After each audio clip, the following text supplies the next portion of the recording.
The most pure form of right-wing politics and reactionary politics is fascism. Okay? Unshackled, unburdened by liberal values. Holy, that is so crazy. As I was saying, the entire discourse surrounding that was like how we have to hug Nazis and kiss Nazis and become Nazis. Please, why don't you guys be nicer to fucking Nazis? And then now that's not even a fucking point of contention at this point. Now they're like, you know who the real Nazis are? Jewish students that say free Palestine. Queer English majors that are pissed off at Israel's unlimited baby murder campaign. Fuck, man. I think professors and people in positions of power, especially like educated individuals like this guy and many others, need to drop this fucking ridiculous, cynical fucking framing. It's just, I don't get it. I don't know why they just like entertain this song and dance like, oh yeah, dude, you're right. Yeah, it's really, really fucked up what's going on. You know, if you're a pro-Israel student, while Israel is a Nazi country doing a fucking Holocaust, and you want to defend that, you can have your feelings hurt on college campuses, and that's terrifying. We can't have that happen, especially amongst like younger generations where the overwhelming majority is like on that fuck Israel shit. It's over, man. It's over. What are we doing? I mean, I know why. I know why they're doing that. It's because there's a lot of donors still, like fucking Bill Smokes Crackman and many others that are like, how dare you let people say mean words about the Nazi state doing a genocide? I will do everything I can to stop the funding. I guess in a way, it is correct. It is consistent. You're right, Chatter. I just realized Israel is a neo-Nazi country. It's a fascist country doing a fucking Holocaust. And neo-Nazis are also fascists. And in both circumstances, the media is technically still preserving the feelings of fascists by being like, neo-Nazis are allowed to roam college campuses. That's free speech. And also, people who want to support Israel have to roam college campuses without any pushback whatsoever. That's also free speech. Yes, anti-fascism is the side that almost always gets bullied and destroyed and is not allowed to speak. The country where Israel is the most popular in Europe is Germany, with a whopping 22% viewing the country favorably. Oh my God. 69% of the Spanish view Israel unfavorably. Europe's Israel policy is so out of sync with the desires of European publics.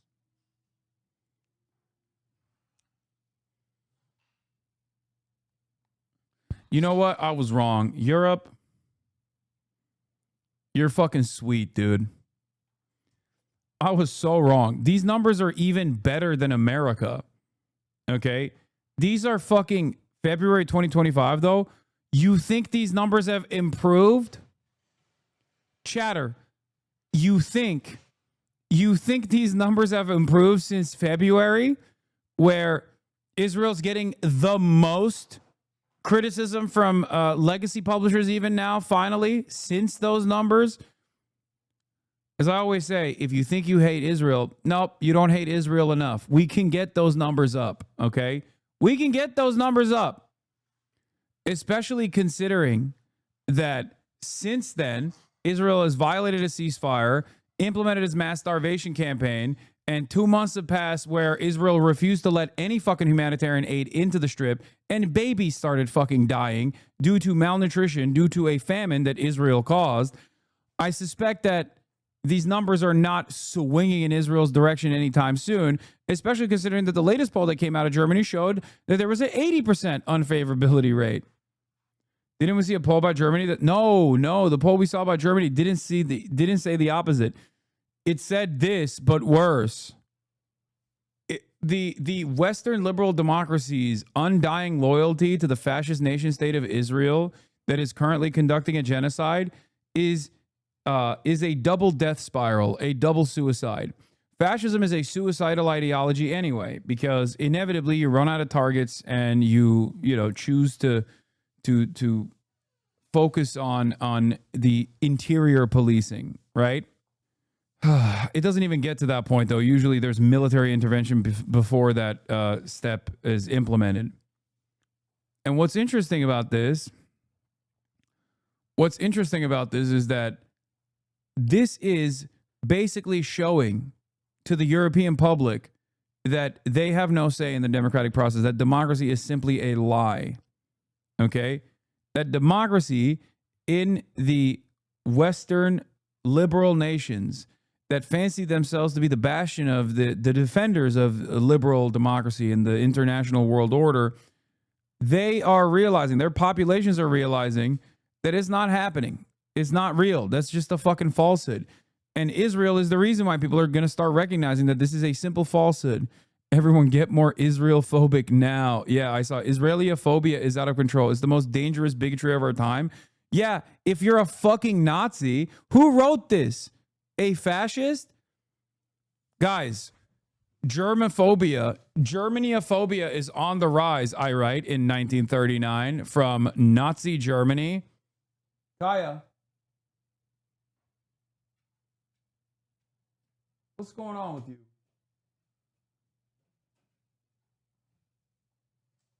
What's going on with you? She's defiant. Look at her. Defiant. Queen. A queen in her own right. What? What? A cutie patootie. A rebel.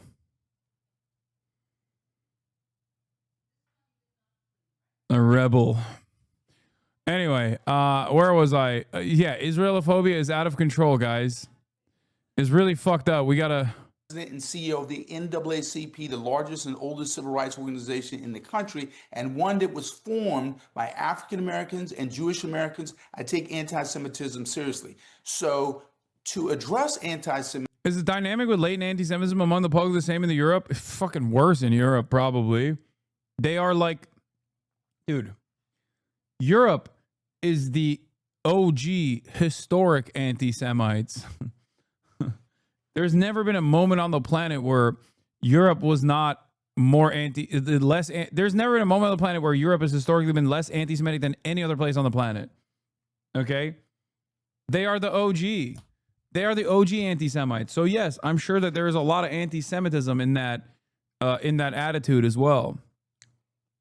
Europe literally invented anti-Semitism.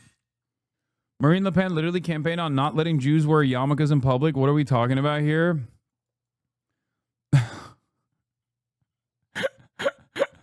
That is so fucking... God, French people are on a different level, dude. French people are so crazy. French people operate on like a antiquated version of anti-Semitism. Like... Which, ironically, also very pro-Israel. Like, at least the administrations are. The government is. The Anti-Jewish League of France was founded in 1889 by journalist Edouard Drumont with the support of the other right-wing French anti-Semites, such as Jacques Deby, Albert Milot, and Marquis de Moret. First known under the name of Ligue Nationale Antisémite de France or Ligue Antisémite Française, the Nationalist League was particularly active during the Dreyfus Affair. Besides spreading anti-Semitic propaganda, the League was also anti-Masonry and, hey, guys, look at that, anti-communist. That's the most fucked up thing of all time, is that, once again, it feels like it's insane to say, but like Jews have historically been revolutionary people. Like Judaism and communism was the fucking unholy merger for all fascists. That's why Germany had all the smoke for Judeo-Bolshevism. You know?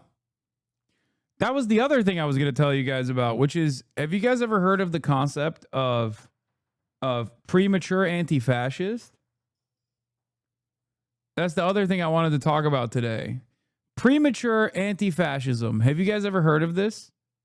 It's basically not dissimilar to what Nathan Tankis once famously said that I use all the time, which is being a leftist is about being right but too early. I wonder if there's a YouTube video about it, because I don't want to read the whole article, but there is a Los Angeles Times article, Premature Anti-Fascism and the Power of Self-Identification. Here, Confessions of a Premature Anti-Fascist. It's from LA Times. Oh, no. God damn it. I fucking read this without a paywall, and now it's hitting me with a fucking paywall. Here, from the Wikipedia page. Wait, where'd it go? During the Second Red Scare, which occurred in the United States in the years that immediately followed the end of World War II, the term premature anti-fascist came into currency, and it was used to describe Americans who had strongly agitated or worked against fascism, such as Americans who fought for the Republicans during the Spanish Civil War, before fascism was seen as a proximate and existential threat to the United States, which only occurred generally after the invasion of Poland by Nazi Germany, and only occurred universally after the attack on Pearl Harbor. The implication was that such persons were either communists or communist sympathizers, whose loyalty to the United States was suspect. However, historians John Earl Haynes and Harvey Clare have written that no documentary evidence has been found of the U.S. government referring to American members of the international brigades as premature anti-fascists. The Federal Bureau of Investigation, OSS, and the United States Army record use terms such as communist, red, subversive, and radical instead. Indeed, Haynes and Clare indicate that they have found many examples of members of the International Brigade and their supporters referring to themselves sardonically as premature anti-fascists. The reason why the Federal Bureau of Investigation and the OSS and the United States Army were recording who was a communist, red, or subversive, or a radical, all under the umbrella of premature anti-fascism, is because those who resisted against fascism before it was universally adopted as an existential threat to the United States of America was basically prosecuted in the McCarthy trials as not having sufficient loyalty and sympathies to the United States of America and were potential enemies of the state and allies of the USSR. So if you think that this kind of shit is new, you know, here it is. All right? History constantly fucking repeats itself. It's not new. That's also part of the reason why I know that my cause is just and I will not fucking back away from saying the truth. I first heard the remarkable phrase premature anti-fascist in 1946 when fresh out of the U.S. Army. I went up to New Haven, Connecticut for an interview with the chairman of the Yale Classics Department, to which, taking advantage of the generous provisions of what was popularly known as the GI Bill, I applied for admission to the graduate program for PhD in classics. I had submitted a copy of my certificate of the bachelor's degree I had received from St. John's College, Cambridge in 1936. I did not make any mention of the fact that I had made a rather mediocre showing in the final part of the tripos, ending up with a second class. At least I comforted myself I did better than Auden, who got a third. To jazz up my application a bit, I included my record of the U.S. Army. Private Captain, 1942 to 45. The professor, who had served in the U.S. Army in 1718, was very interested and remarked on the fact that in addition to the usual battle stars for service in the European theater, I've been awarded the Croix de Guerre de l'Armée, the highest category for that decoration. I asked how I got it. In July 44, I had parachuted in uniform behind Allied lines in Brittany to arm and organize French resistance forces and hold them ready for action the moment most useful for Allied advance. I butchered it. Shut up. Why were you selected for that operation? He asked. And I told him that I was one of the few people in the U.S. Army who could speak fluent, idiomatic, and if necessary, pungently coarse French. When he asked me where I'd learned it, I told him that I'd fought in 1936 on the northwest sector of the Madrid front in the French battalion of the International Brigade. Oh, he said, you were a premature anti-fascist.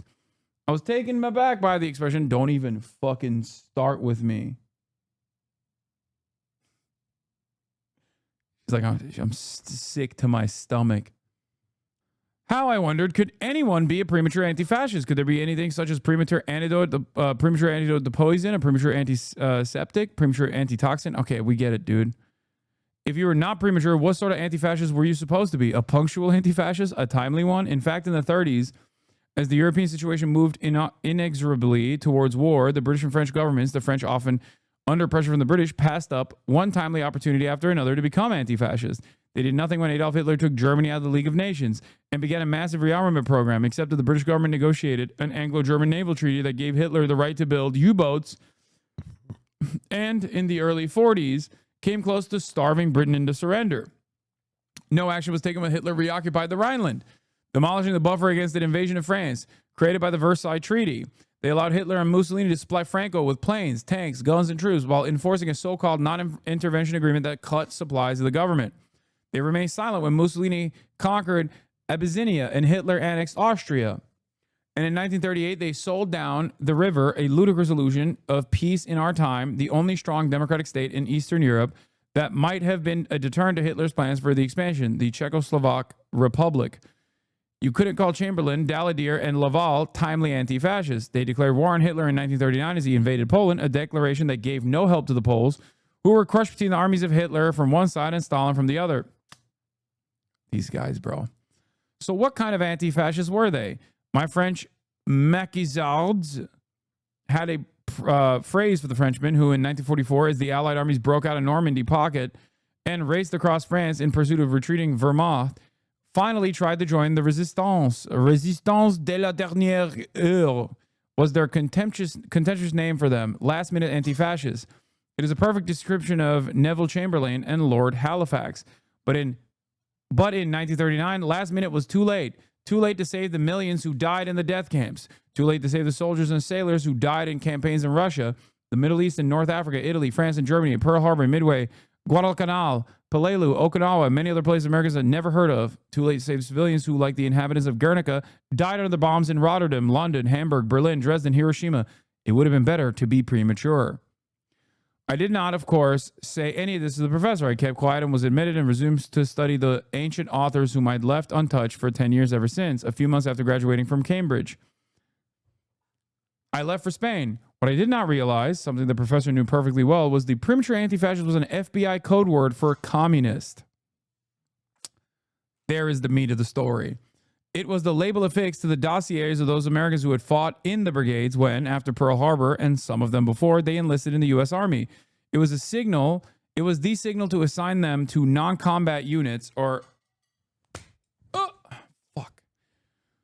inactive fronts, or to deny them the promotions they deserved. Not only did they deserve it, the Army needed them in responsible positions, for they were the only soldiers in it who had any experience in modern war, who had been bombed and strafed by modern German and Italian aircraft, who had faced German and Italian tanks, who had come under the fire of modern artillery, especially Luftwaffe's 88mm anti-aircraft gun, which the German crews had found murderously effective against ground troops because of its high muzzle velocity.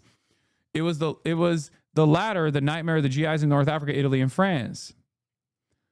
What made me and many others like me in England, France, Belgium, Holland, Canada, and the United States into premature anti-fascists. I can only speak on my own case. Okay, I don't care about what made him into a premature anti-fascist, but talks about all quiet on the Western Front, the horrors of World War I and trench warfare, deeper malaise that affected us, Great Depression.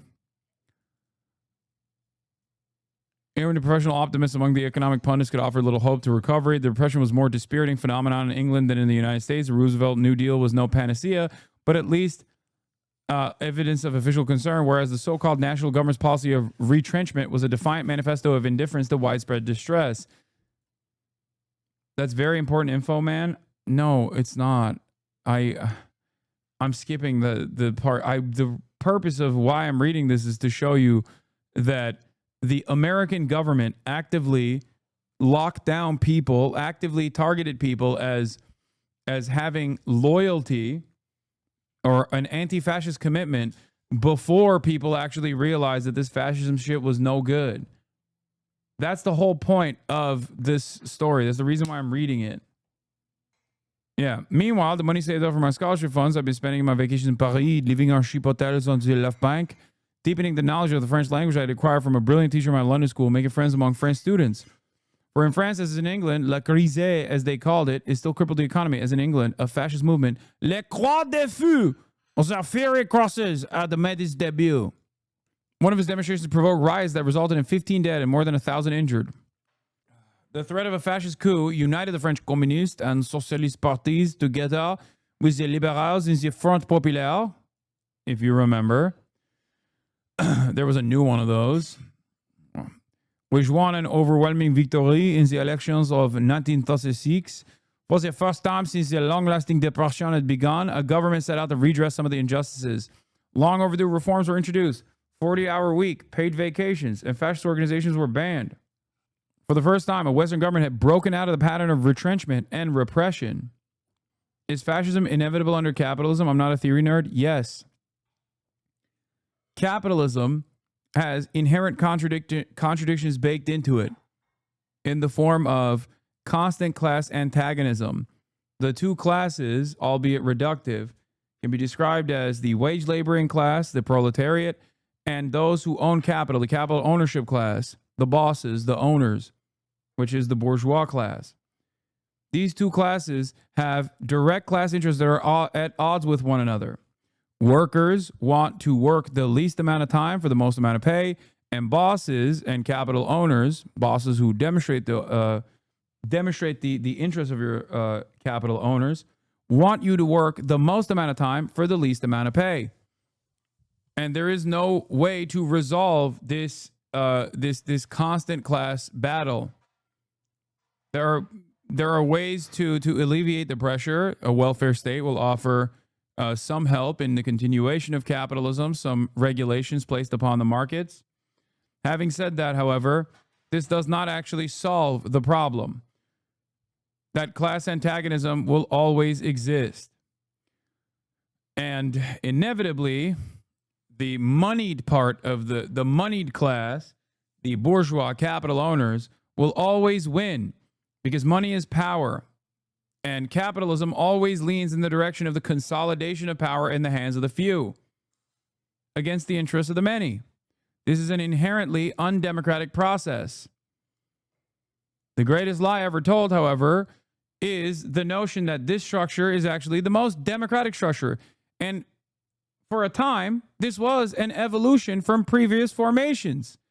Bourgeois revolutions have brought about the liberal democracy, the liberal capitalist democracy that we saw as bringing a bounty of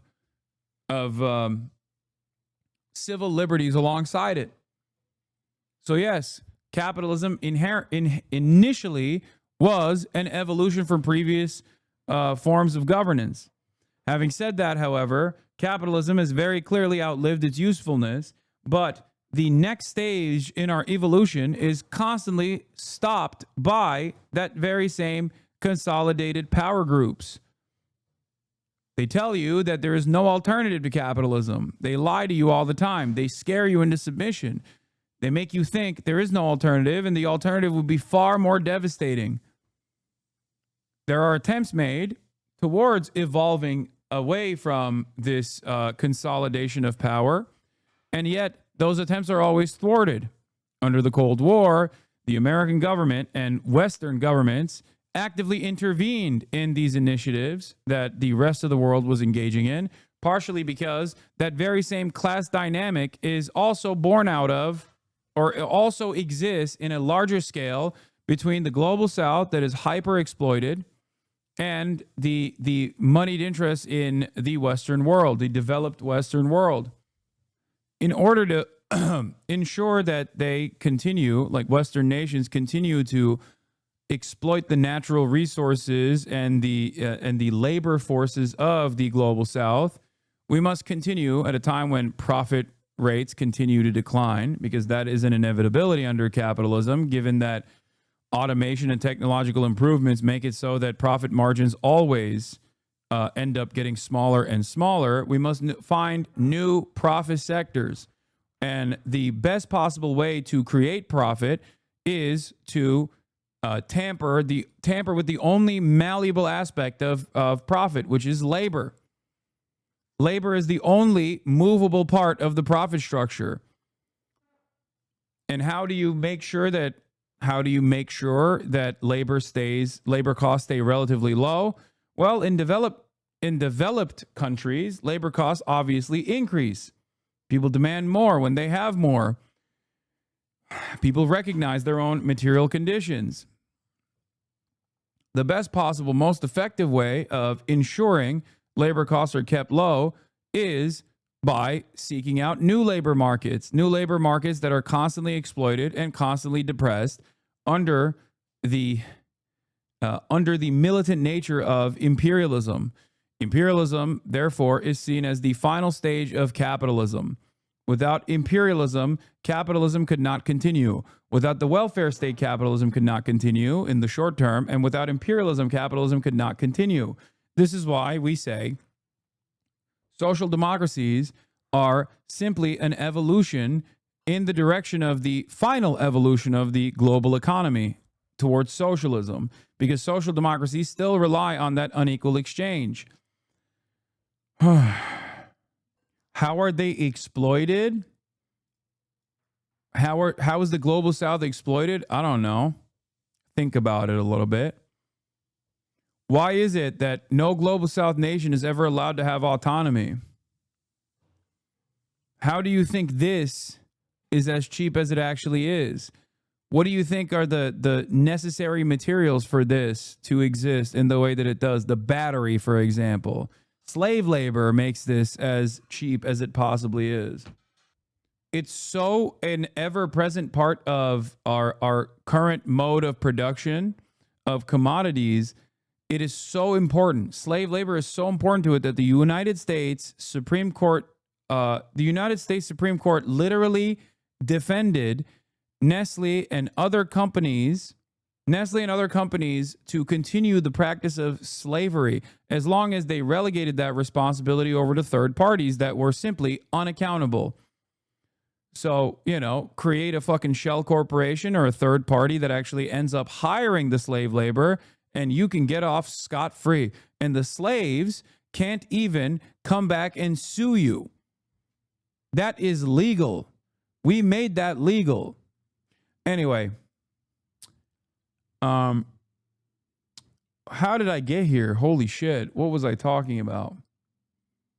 Things can be historically obsolete. That doesn't mean that they're politically obsolete. Oh yeah, you're right actually. That Supreme Court case wasn't even about slavery. It was specifically about child slavery. Oh, someone asked about how capitalism leads to fascism. Yes. When all of that inevitable violence in the hands of in the current order of business, when consolidated power, this endless parasitic force of capital ends up demanding more and more from the domestic labor force, ends up demanding more and more from your neighbors, stealing from you both your surplus labor value in the form of profits, and also refusing to give anything back to you in return. And the fatter they get, the more greedy they get, the more resentful the working class becomes, the more angry and volatile the working class becomes due to the inequalities that they experience. Because at the end of the day, wealth is a relative concept. Richness is a relative concept. You're only as rich as those around you are poor. So you start growing resentful. And in that anger, there's either two ways out of this. When contradictions under capitalism worsen, we see that in the form of economic inequality and volatility. When those conditions worsen, when those contradictions become glaringly obvious, you have two options: socialism or barbarism. Either you organize and demand more through organized power, through the labor force, through the only area of impact that you have, the only area of power that you have, because obviously without workers, there would be no profits. Without workers, there would be no production, because your bosses cannot actually manage the fucking factory and work on the factory floor. When people grow resentful, they either organize or they get angry and more reactionary and more fascist, or even if they organize in the direction of demanding more from the profits that they generate, the bosses will eventually realize that the greatest way to fucking deal with this is to restore some semblance of order, to maintain the existing capitalist economic order. This has happened time and time again in fascist nation states, with many of the charismatic leadership of fascist nation states initially starting off as socialists themselves or members of the working class with the interests of the working class, and then quickly sidestepping away instead of offering any sort of material improvement to the existing workforce. They sidestep away to some idealistic notion of a pure race or pure ethnicity that must be defended. This is how fascism comes in, with the help of capital, with the help of your bosses. Your bosses see fascism as a last-ditch effort to restore and maintain the capitalist order. Anyway, and that's how fascism manifests. That is also the final stage of right-wing politics. It's its most pure form. The most pure form of right-wing politics and reactionary politics is fascism. Okay? Unshackled, unburdened by liberal values. It's the most honest form of right-wing sentiment. Because think about it right now. Even those who do not consider themselves to be ideological fascists, like those in the modern Republican Party who simply say they're conservative, they want to conserve, what do? They vilify vulnerable underclass members in an effort to justify their oppression, in an effort to make them out to be the real villains of society, when you, if you spend enough time here, know who the real villains are, know who the real movers and shakers are. That's why I always say a trans person is not your fucking boss. A Guatemalan migrant is not your landlord. It was a moment of jubilation and hope going back to France, but it did not last long. French capital reacted by pulling out of the country, and meanwhile, the newly elected Spanish government, the Front Populaire, was challenged by a military revolt. Popular demand in France, huge demonstrations shouting, "Des canons pour l'Espagne! Des avions pour l'Espagne!" The national interest both spoke strongly for the Spanish government's request to purchase arms, but the French premier, Léon Blum, under pressure from London, agreed to join the non-intervention agreement through Germany, and Italy were openly supplying the rebels. In September, I received a letter from my friend John Cornford, the leader of the communist movement in Cambridge, who had just returned from Spain, where he had fought for a few weeks in the Aragon Front, a column organized by Partido Obrero de Unificación Marxista, the POUM party that was later to be suppressed as too revolutionary. He had returned to England to recruit a small British unit that would set an example of training and discipline and shaving to anarchistic militias. Even then,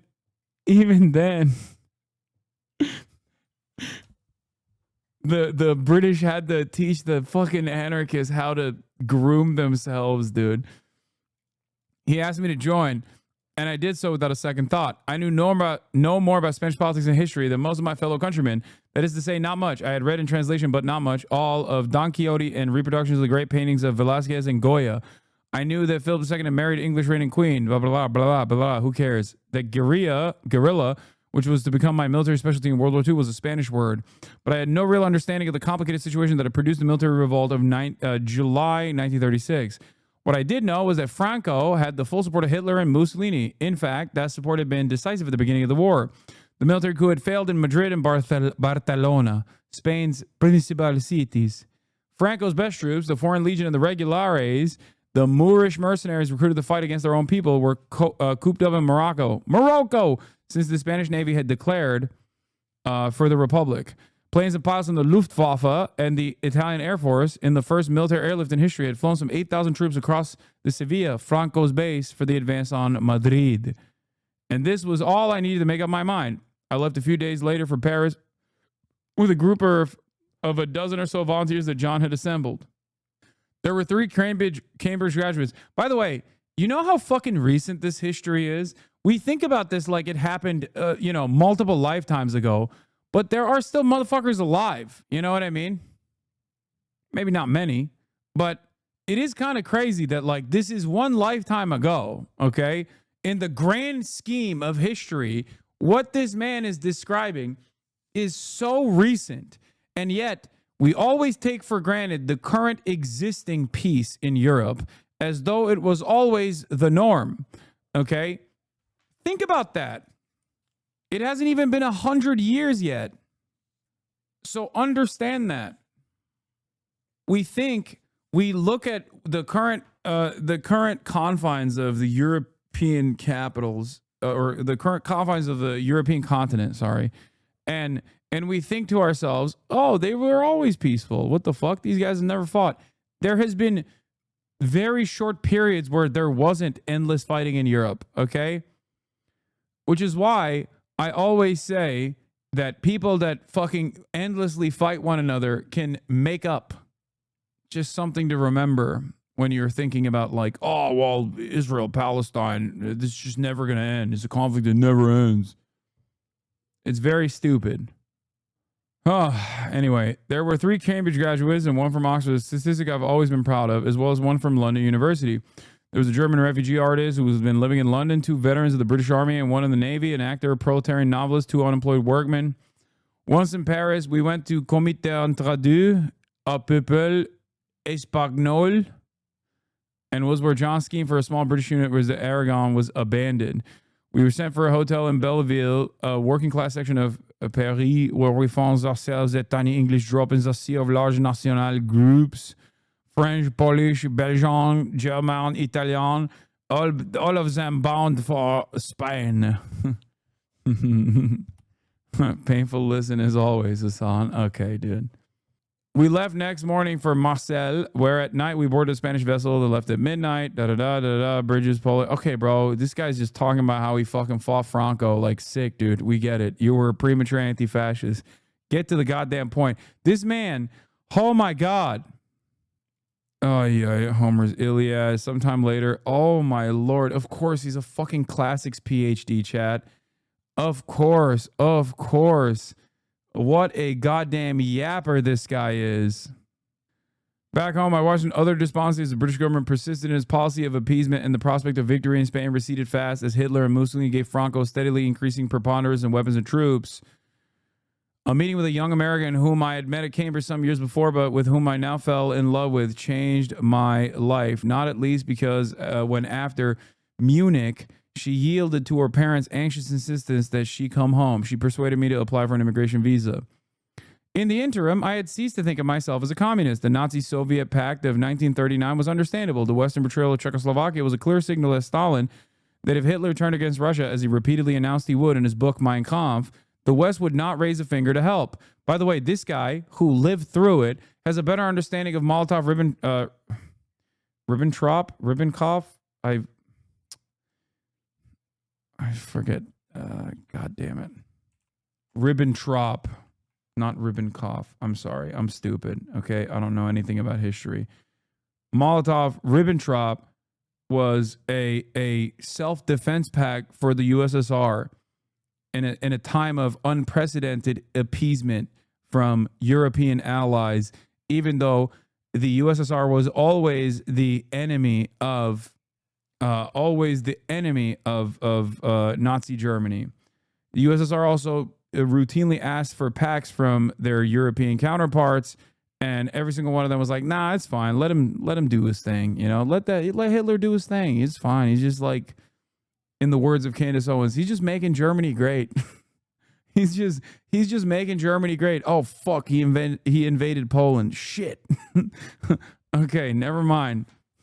Maybe he wasn't making Germany great. Maybe he was doing the gay globalist thing, which is, again, what Candace Owens said before being hired by the Daily Wire. Okay. The West would not raise a finger to help. The brutal annexation of the Baltic states and still more the aggressive war against Finland were harder to accept. I was appalled, too, by the show trials of the old Bolsheviks, Bukharin, and the rest. I read the verbatim accounts of their so-called confessions published by Moscow in English and available at left-wing bookshops in London. I was appalled. Yeah, it's really fucked up. Really fucked up what the USSR did.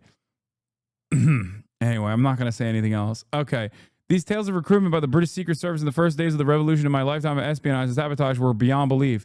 They can only be the product of fear and perhaps the experience of torture. I was sickened too by the reports later confirmed that our General Kleber, whose coolness under fire at University City had taught us all how to face danger, had been recalled to Russia and executed.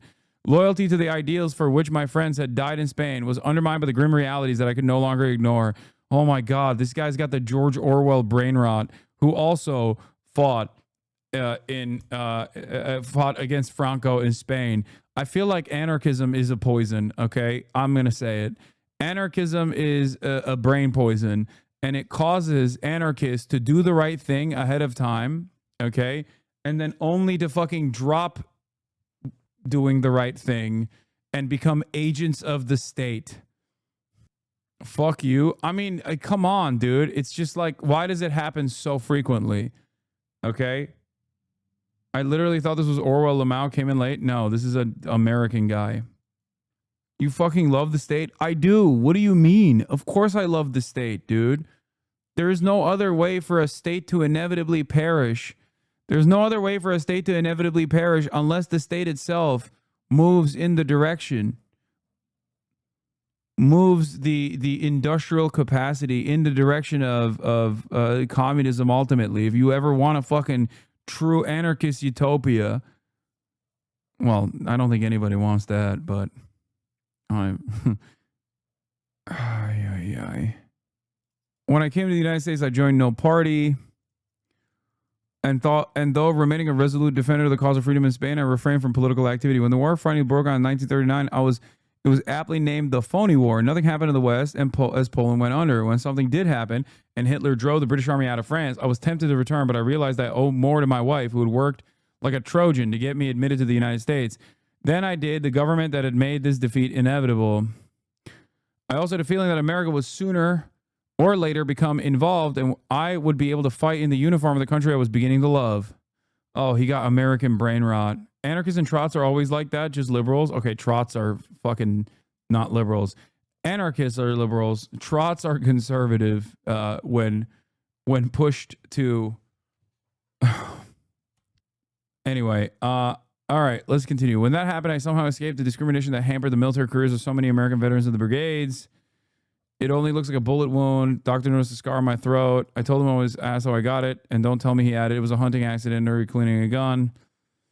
No repercussions from this incident, and was later selected for OCS and commissioned. And eventually, I fought in Europe in a specialized force organized by the American OSS. This guy literally became an agent, by the way. The British SOE and the Free French to coordinate the action of the French resistance forces with the advance of the Allied armies.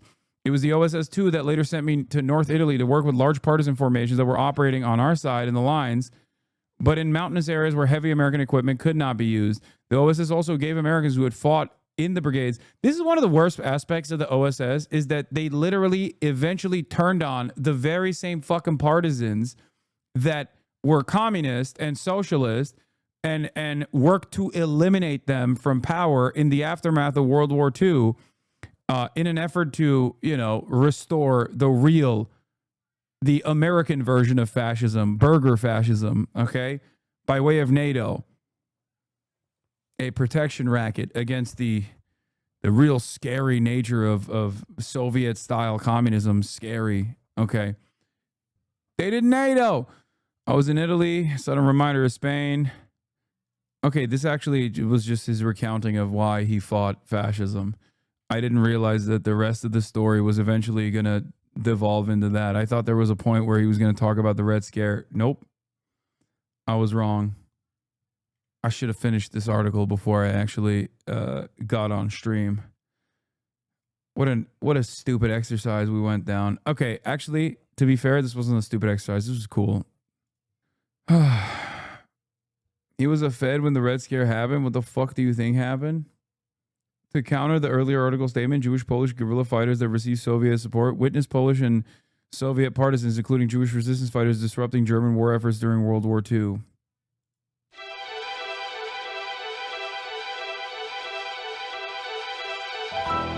The newsreel. It's how most Americans saw World War II unfold. American audiences watched the Nazis occupy major Eastern European cities in their advance toward Moscow and Stalingrad.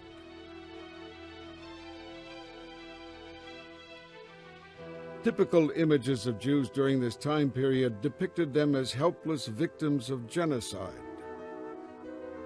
Yet from Soviet newsreels, we can see a rare glimpse of another side of the Jewish experience during World War II. As partisans, Jewish resistance fighters behind enemy lines who were determined on derailing the German war effort.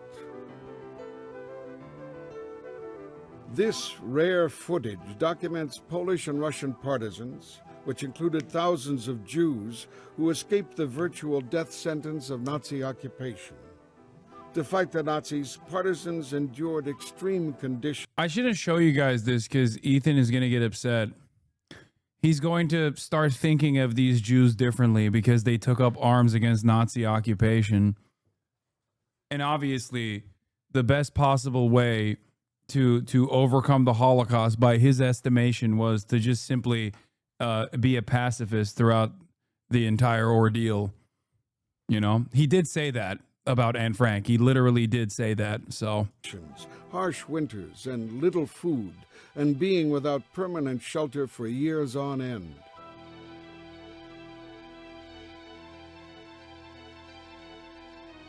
Despite the conditions, partisans built underground bunkers. They made and salvaged weapons and clothing.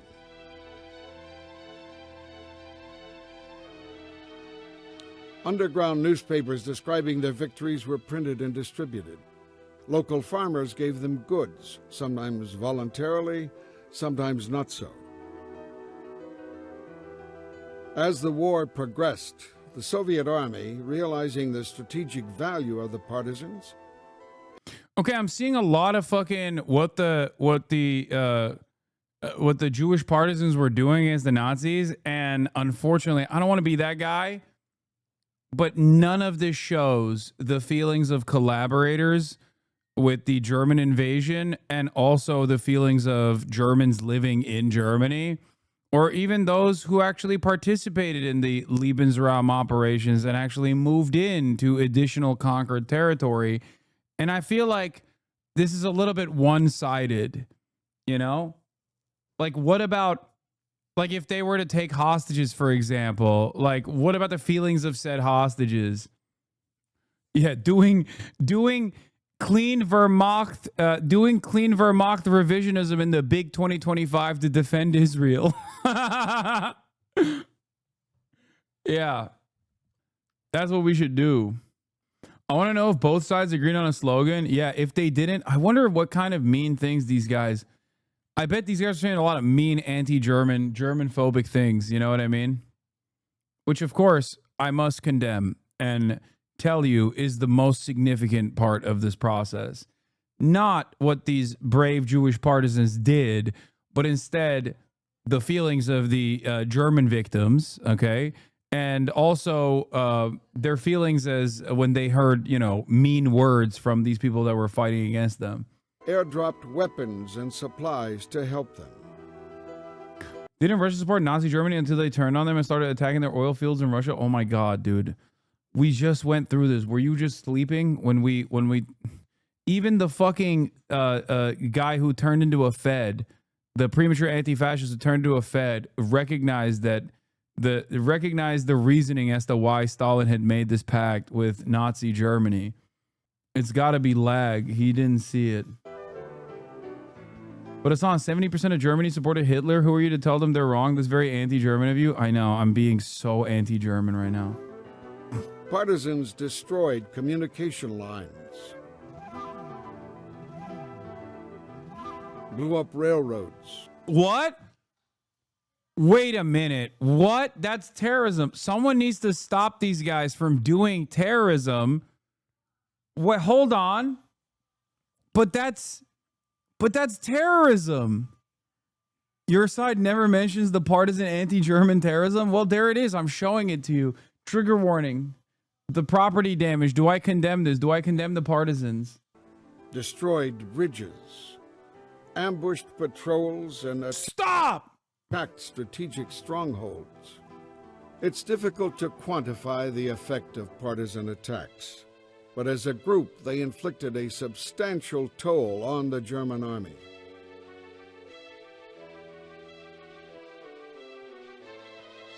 The German troops suffered tremendous casualties, and thousands of Nazi trains and bridges were destroyed. No! No!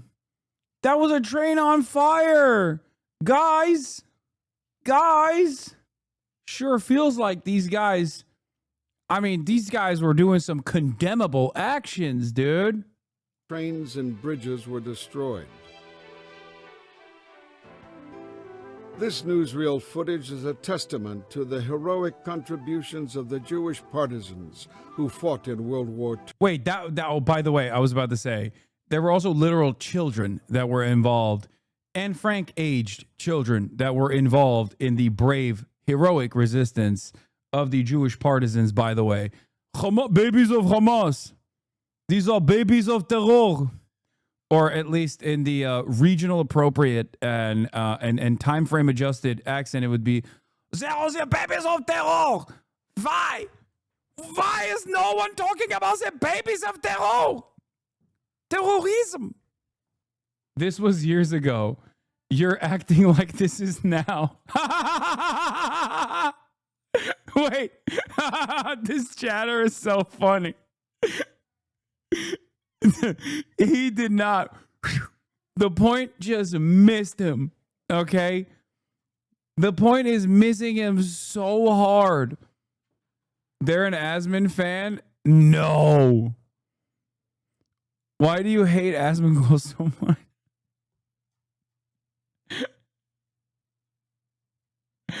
Dog. This is I'm making a joke about the common ways in which Western liberals now talk about those who resisted against the fascist forces doing land grabs and exterminationist policies. How do I simplify this?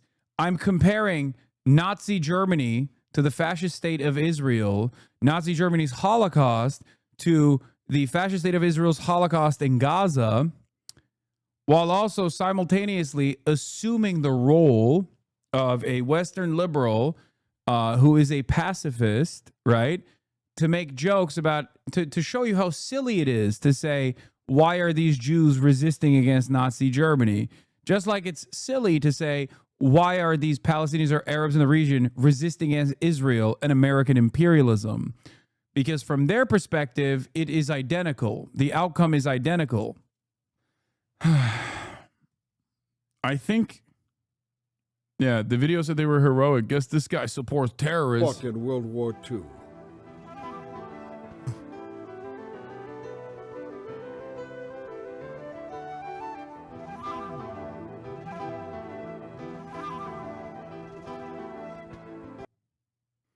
This dude watches Inglourious Basterds and shakes his head. Your chat is toxic. Your chat is toxic, even though I asked a simple question that I wanted an answer to.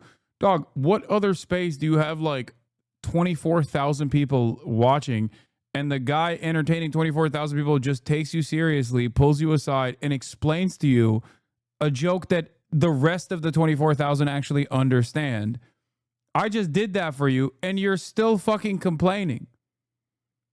And the most toxic thing that Chatter said was that you're homeschooled. Like, eyes on the prize, baby. You're inside of Madison Square Garden, and I pulled you aside to explain something to you that everyone else was actually. Why are you so defensive all the time? It makes you seem unhinged. Still got much love for you. Me? Am I being defensive? I'm like, I basically gave him the explanation that other people didn't even need, and he's still like focusing on the chat being toxic to him for calling him a fucking homeschooled. Here's a documentary, Fearless Defiance, Courageous Story of the Bielski Partisans. I mean, I don't know if we can watch this. This is too triggering.